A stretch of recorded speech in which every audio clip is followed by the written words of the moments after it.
In the early 90s, airplanes were crashing at an alarming rate. Experts were scrambling to try to figure out what was causing all of these horrific disasters. After they came to a conclusion, it stunned the aviation world. Have you ever heard of Hofstede's dimensions or the high power, low power index? Let's get this going. January 1990, Colombian airliner Avianca 052 is heading from Medellin, Colombia to New York City's Kennedy Airport. To the shock and awe of millions, the 707 never made it to its destination, instead crashing into a house in the beautiful Long Island town of Oyster Bay, belonging to the father of famed tennis champion John McEnroe. There was nothing wrong with the aircraft or the airport. The pilots weren't drunk or on any drugs. In fact, both pilots were highly regarded in their field with no incidents or marks on their records. So what happened? That night definitely had a plethora of challenges for the pilots. The weather was pretty bad, there was a dense fog and high winds common to the northeastern side of the United States, sometimes referred to as the nor'easter. This actually caused 203 flight delays in Newark, 200 more delays at LaGuardia, another 161 in Philadelphia, 99 at Kennedy, and 53 more all the way down in Boston at Logan International. Because of the weather, Avianca was held up by air traffic control 3 separate times. And by held up, I mean the pilots had to continue to circle around in the air, waiting for the okay to land from air traffic control while flying at an extremely low altitude, which burns fuel twice as fast. The plane circled Atlantic City for 29 minutes, Norfolk, Virginia for 19 minutes, and then another 29 minutes 40 miles south of Kennedy Airport. After an hour and 15 minutes, the aircraft was finally cleared to land.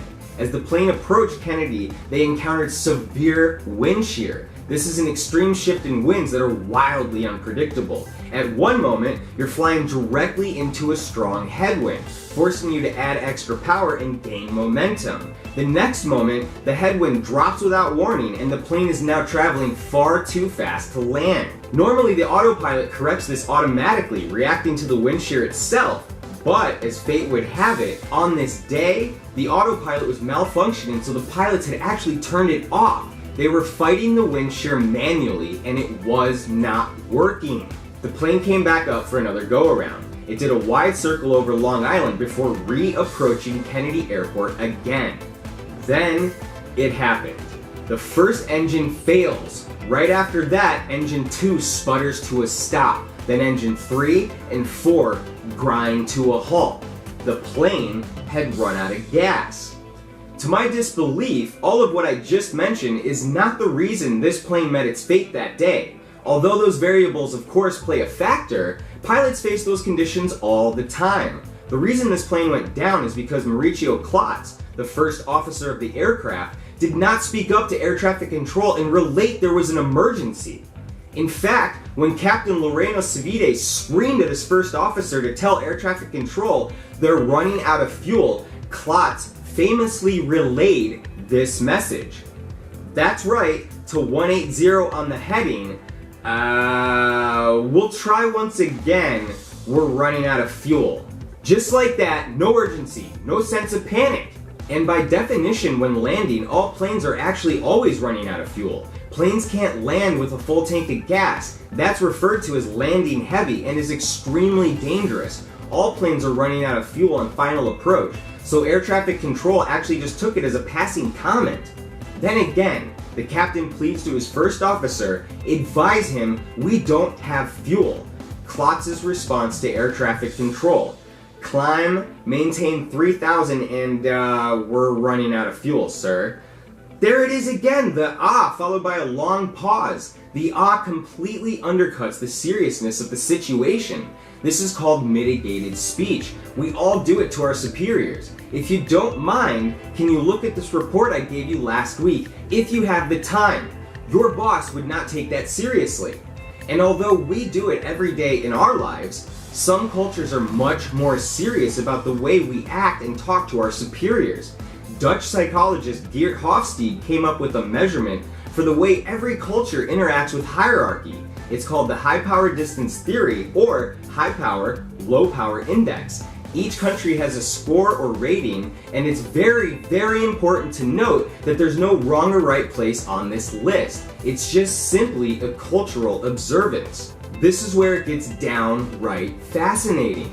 Some examples of low power index countries or communities that don't have a problem talking to authority are Ireland, South Africa, Australia, the United States, and New Zealand. Not surprisingly, those are the places with the lowest total amount of plane crashes. Countries that have a high power index or culturally taboo to talk to your superiors are the Philippines, Mexico, Morocco, South Korea, and Brazil. All of those countries, including the huge debacle Korean Air had for years when a plane was going down just about every 6 months, have had a serious amount of plane crashes. The difference is that in some parts of the world, the way people socialize and interact with each other is largely dependent on their cultural upbringing. And sadly, sometimes this carries over into their career life inadvertently. Maurizio Klotz felt that he had said all he could to air traffic control. If he were to continue, it would have been considered rude and inappropriate. So astonishingly, he kept his mouth shut instead of saving his life and almost everyone on board. Once Delta got word of what is now referred to as Hofstede's dimensions in '94, they took some of their best aviation pilots and sent them to Korea. After the issue of speaking up to your authorities was resolved, Korean Air's crash rate dropped dramatically. In fact, it's now one of the safest airlines to fly and holds a stellar record with the National Transportation Safety Board. It's truly a fascinating look into the psychology of us. I mean, think about it. The cause of all these crashes was simply miscommunication or people afraid to speak up to their superiors.